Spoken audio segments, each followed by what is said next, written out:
Goeiemôre, my naam is Estie Geldenhuys en hier is ek weer met nog 'n Psalm, Psalm 18.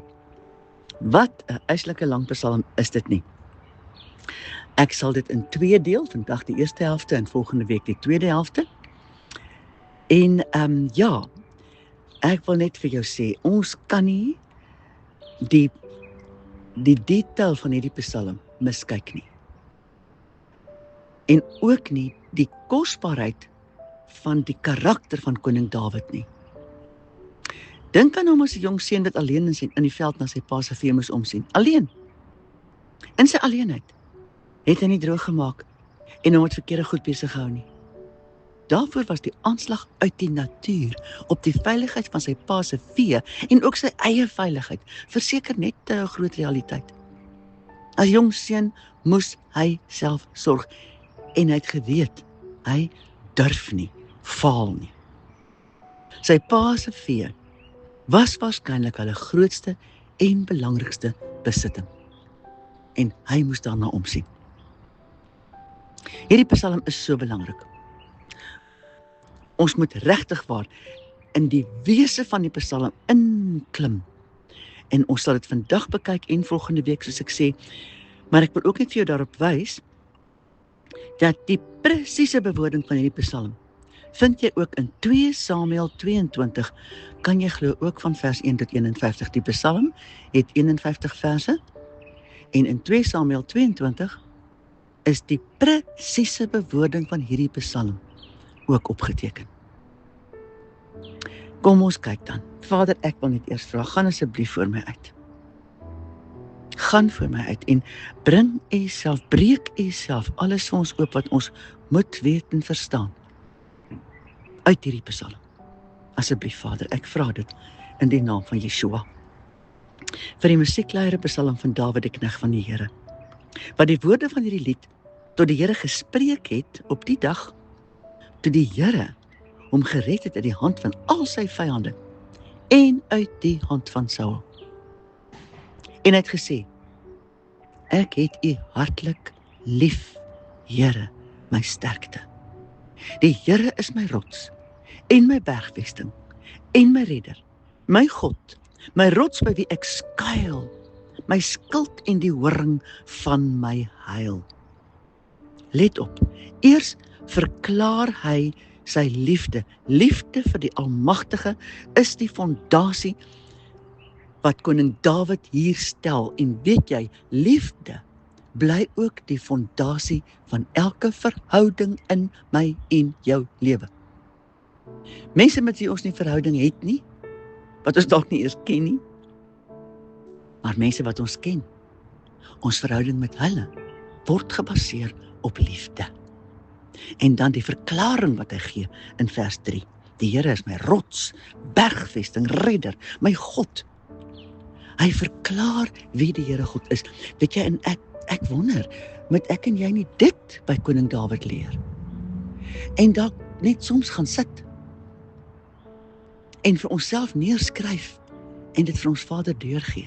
Wie is hy vir my? En dat ek dit so sal onthou in elke dekadens waarin ek beland, dat ek sal onthou en terugval op wie hy vir my is. Mag ons asseblief leer van koning Dawid. Wanneer ek en jy tot ons Skepper God nader in gebed, hoe spreek ons hom aan? Dink ons ooit daaroor? Dink oor 'n aanspreekvorm, hoe een mens 'n ander aanspreek, bepaal sy gesindheid en houding teenoor daardie persoon. Kom ons na ons Vader met absolute eerlikheid en ontzag en aanbidding. Dink na oor hierdie woorde van die eerste paar verse van hierdie Psalm. Maar kom ons gaan verder. Vers 4. Koning Dawid sê, ek roep die Here aan wat lofwaardig is en van my vyande word ek verlos. Wow. Hoe word hy verlos van sy vyande? Deur die Here God aan te roep wat lofwaardig is. Vers 5. Bande van die dood het my omring. Strome van onheil het my oorval. Bande van die doderyk was rondom my. Strikke van die dood het my teëgekom. Toe ek benoud was, het ek die Here aangeroep en ek het tot my God geroep om hulp. Hy het my stem uit sy paleis gehoor en my hulp geroep voor sy aangesig het in sy ore gekom. Hoe wonderlik. Soos die Hadie daar nou roep, want my hond het hom gejaag, net so. Kan ons ook roep en die Here God sal ook al die Hadida's uit ons lewe kom wegjaag. Koning Dawid roep en hy weet dat die een na wie hy roep, hoor. Is ek en jy ook op hierdie plek?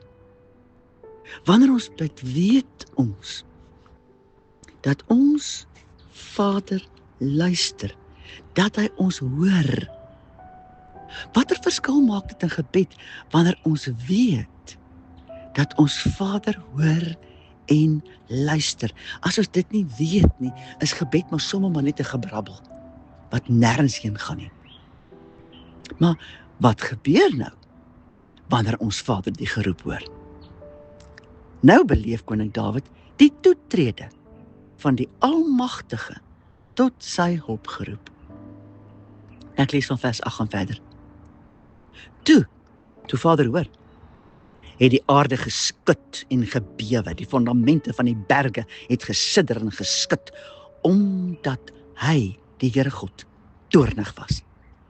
Rook in sy neus het opgegaan, en 'n vuur uit sy mond het verteer, kole uit hom het gebrand, en hy die hemel gebuig en neergedaal, en donkerheid was onder sy voete.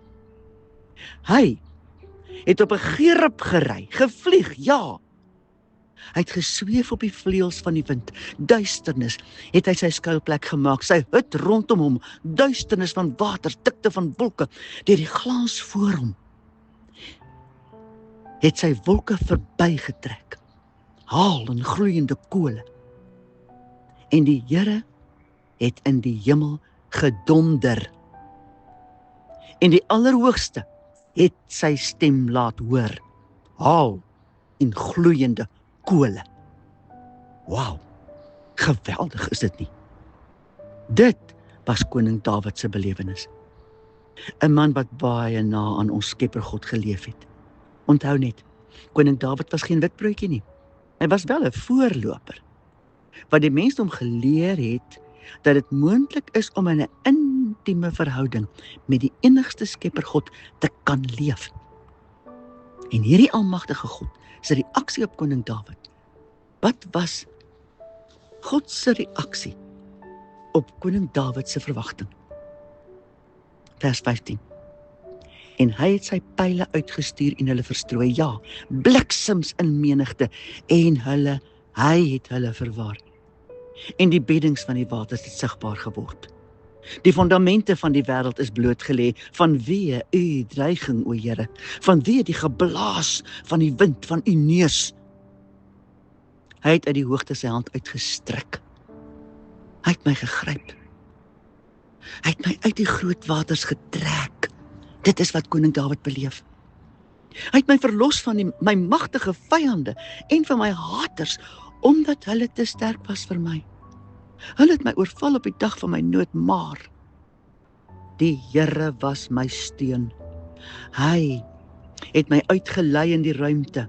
Hy het my gered, omdat hy behaag in my gehad het. Vers 21.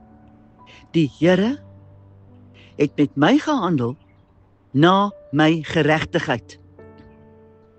Hy het my vergelde na die reinheid van my hande.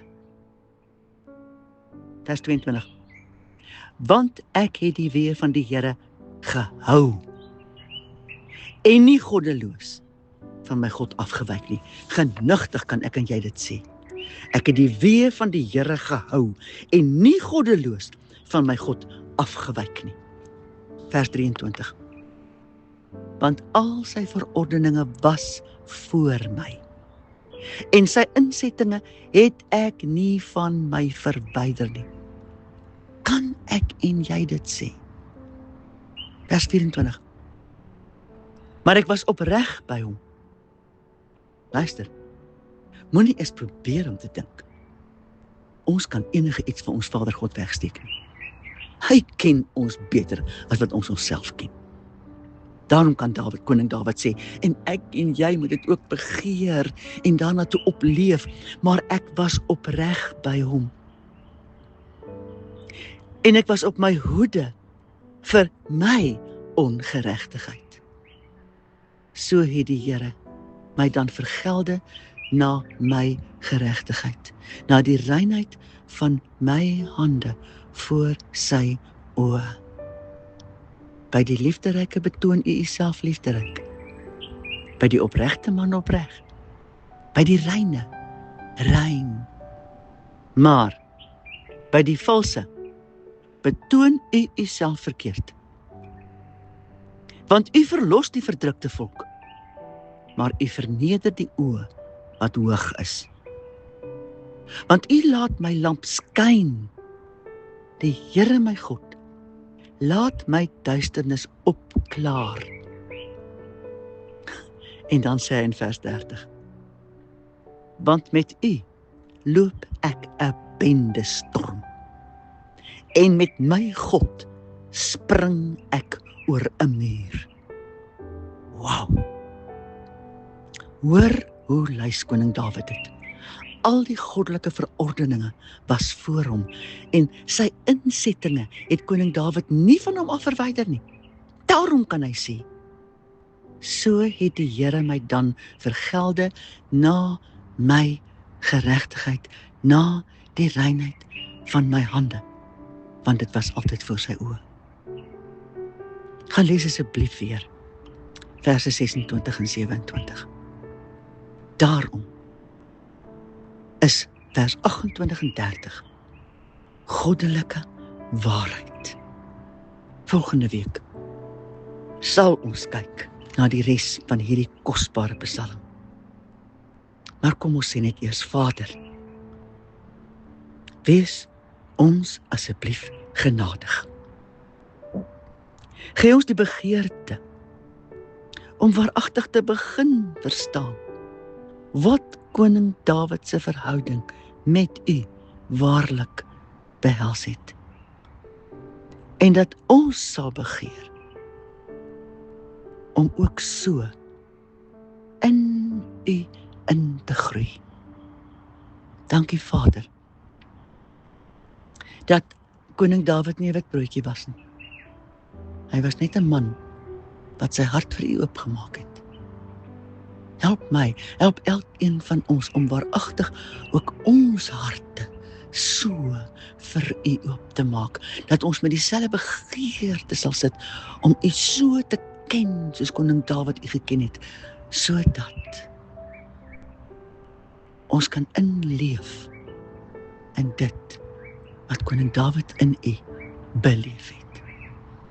Ons eer u Vader, wees ons genadig. Amen.